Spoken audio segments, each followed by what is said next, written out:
This is a capsule and we are going to talk about fake news, okay? It is fake news that the Prime Minister of Israel, Netanyahu, said that some Western countries supplied Iran with Iran and that it could be Brazil and I don't know where, because there were Iranian ships here in Brazil and so on. And we are going to talk about that. I don't like to talk about fake news because when you deny fake news, you know, it ends up spreading in people's imagination. So, it's not good to even deny fake news. I avoid doing that here on the channel, but since this case here is taking on such large proportions, with a lot of people talking about it, I think it's important to make this video to say that it's not true. Netanyahu never said that. I have been following the war in Israel since the war between Israel and Iran began, which began on October 7, 2023.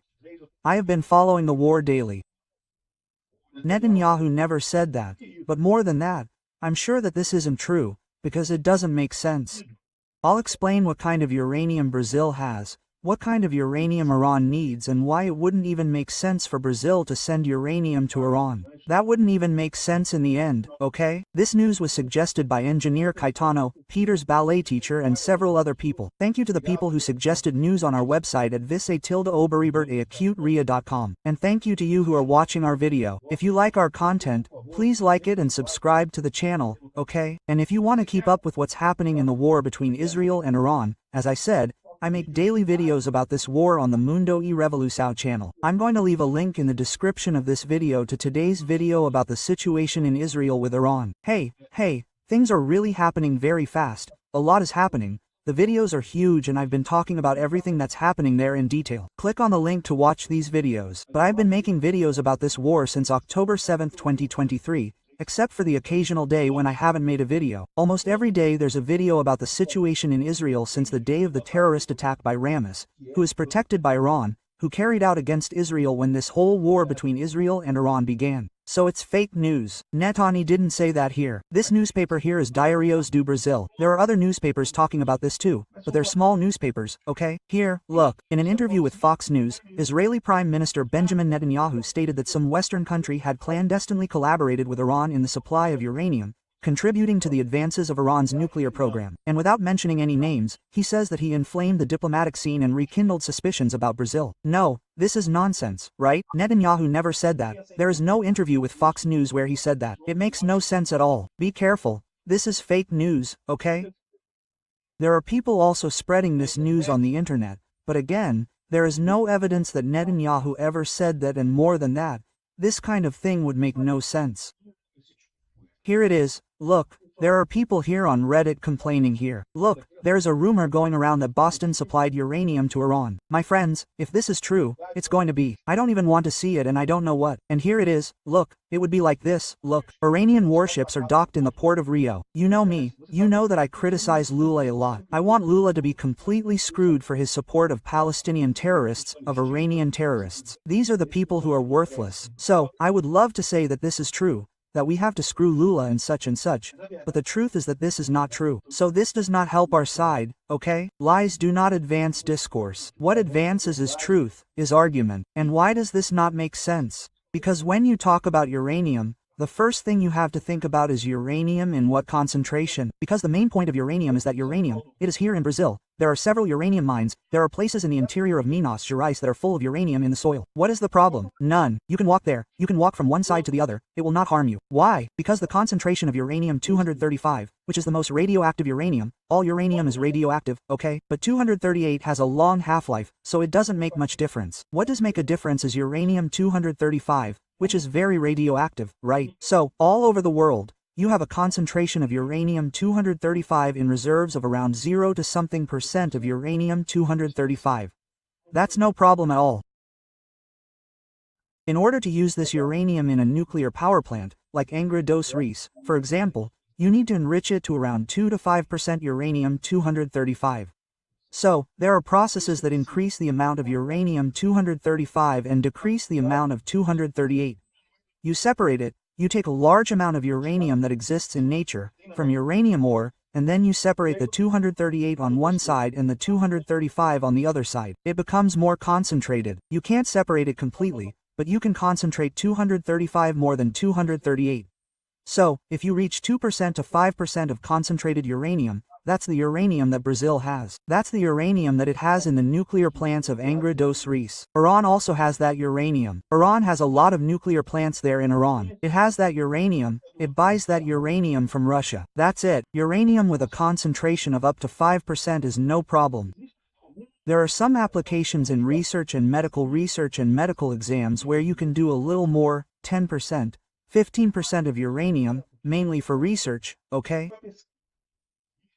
And some countries do that. Brazil doesn't do that. It doesn't have uranium more enriched than that. Now, Iran wants to reach 80%, 90%, which is the so-called concentration for the atomic bomb. Concentration for the atomic bomb is 80%, 90%. So, Brazil doesn't have this type of uranium. There's no way, right? Oh, giving uranium to Iran. Man, giving uranium to Iran is ridiculous, because Iran has Russia. Iran is an ally of Russia. Russia is the world's largest uranium producer. It sells uranium to everyone. It certainly sells to its ally, Iran, right next door. And again, the challenge with uranium is not that you have uranium. Uranium is everywhere. Here in Brazil, in Russia, in Iran itself, anywhere in the world, there's uranium everywhere on the planet, right? The challenge is to concentrate the uranium, and that's the fight, so much so that ISA is attacking it in Iran, the centrifuges, right? Centrifuges are those and are precisely the way you have to separate uranium-238 from uranium-235 and then concentrate more uranium-235. That's the problem here. If you start using these centrifuges in series, you separate each centrifuge, it increases the concentration of uranium-235 a little bit more and decreases the concentration of uranium-238. And then you go from one centrifuge to another, until at some point you reach a concentration that could be used for an atomic bomb. That's what Israel attacked these facilities that are dangerous. Uranium itself. It doesn't make sense for Brazil to send uranium to Iran because it wouldn't make a difference. Iran has as much uranium as it wants, it just has to buy it from Russia. Russia is the largest producer of uranium in the world. It's an ally of Iran, it's a friend of Iran. Zaytola and Putin over there, they kiss each other. It's all an eternal homosexual love between those two over there, right? So it wouldn't make sense for the guy from Iran to get it here in Brazil. Now they're saying here, look, oh, if that's true, it's going to be a mess. No, it won't be a mess because the United States is not fighting with Russia. And Trump isn't even fighting with Russia. Why would he fight with Brazil? Because Brazil gives uranium to Iran. If he's not fighting with Russia, why would Russia give uranium to Iran? That doesn't make sense, right? So no, it won't be a mess. There's no problem at all. And no, it didn't happen. It's a lie. First of all, what I'm telling you is this. It doesn't even make sense for this thing to happen. And more than that, it's a lie. It never happened, right? Then people put this news here. Look, double mystery, the unexplained blackout and the disappearance of enriched uranium.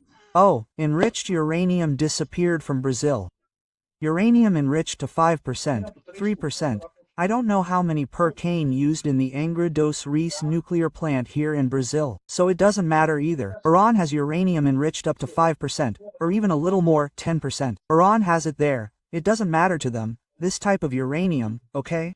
And what disappeared from here was a tiny amount. They were samples of the uranium needed for the plant here. So the Angra dos Reis plant had 19 bars, small bars of a few grams of uranium, which were used as samples for the fuel that was going to be used in the plant. So this really happened here. It's an incident. It's a serious incident. Why? What they fear with this incident here is that the same thing that happened in Goiânia has happened, that someone will end up in some scrapyard. You remember the west of Goiânia, right, where a scrapyard took a capsule that was used for X-rays with cesium, which is another radioactive material, and ended up killing a lot of people. To this day, there are places in Goiânia where you can't build anything, where it's a place that's stagnant. You can't build anything there because the region was contaminated with cesium-137. So, the risk of this disappearance that happened in Angra, that existed, it was one of those, and this uranium enriched to 3%, 5%, I don't know how much that is. This is not uranium enriched to atomic bomb grade. It's not uranium enriched for nuclear power plants. You can buy that on the market. Countries buy it. Iran buys it if it wants to. There's no problem at all. This news here doesn't make any difference. The other news they're talking about is about the Iranian warships that docked at the port of Rio de Janeiro, right? So, look, there's another problem here, which is the chronological problem, right? The ships docked in Rio de Janeiro on March 1, 2023, as soon as Lula took office, while the mystery of the disappearance of the enriched uranium cargo, enriched again for nuclear plants, not for the atomic bomb, was on May 13, 2024. So, more than a year and a half after this, a year after this, right? One thing happened 1 year after the other. It doesn't make sense that things would be connected, right? Again, and it's a small amount of uranium. No, man, this thing doesn't make any sense. Again, it's absurd that Iran stopped the ship here in the port of Rio de Janeiro. Yes, I made a video about it at the time. It's completely absurd. Iran is a country that is sanctioned by several countries, including the United States. And countries that establish trade relations with Iran can be sanctioned with secondary sanctions. So yes, we can suffer secondary sanctions from the United States simply for having accepted a ship from the Iranian Navy here in the port of Rio de Janeiro. It's absurd. The point is, oh, did this ship come to pick up uranium here in Brazil? No, it didn't come to pick up uranium here in Brazil. That makes no sense at all. I've already explained to you. There's no indication that this happened. It's still absurd. I don't know what they came to do here in Brazil. This is a point that really needs to be studied. We need to see what these guys came to do here in Brazil. Why did they stop a military ship here in the port of Rio de Janeiro? Well, at the time there was a discussion that, oh, because they were going to Cuba and then needed to refuel, they needed something there, which is a lie, because when they left Cuba, they went straight back to Iran. So, if they could go from Cuba to Iran directly, they didn't need to stop in Rio de Janeiro to get to Cuba on the way there, right? Now, what happened in that case? What did they do? What did they come to bring? What did they come to get? I don't know what happened here. I think it's absurd that the Brazilian government is complicit in this, with Iran and with Russia too. At the same time that the ship came here, Lavrov was here in Brazil too. So there was suspicion that Lavrov was passing something on. But again, if Lavrov wanted to pass something on to Iran, he could just put it on a little boat in Mark there, cross the CASPC and deliver it to Iran so that whoever wants to pass through Brazil. That doesn't make sense in the end, right? But it is absurd for Lula to allow Iranian Navy ships here in Brazil. It is a completely nonsensical business. So that is the point I want to make with you here. This news here that Netanyahu said that Brazil is supplying uranium to Iran. That makes no sense. There is no logic to this whole thing. And no, he never said that at any time. Be careful with fake news. As much as this may seem appealing to us who want to criticize Lula, there are many true things to criticize Lula without having to make fake news. The moment you make fake news, you make your argument worse, you weaken your argument, you look like a leftist spreading fake news around. So, ignore this here, it didn't happen. Thank you for watching the video until the end. In addition to liking, sharing and subscribing to the channel, consider becoming a sponsor with amounts starting at $1.99. Click the Become a Member button below to learn about the conditions and benefits of sponsoring the channel. For more information about our project, visit our websites indicated on the screen. Yeah,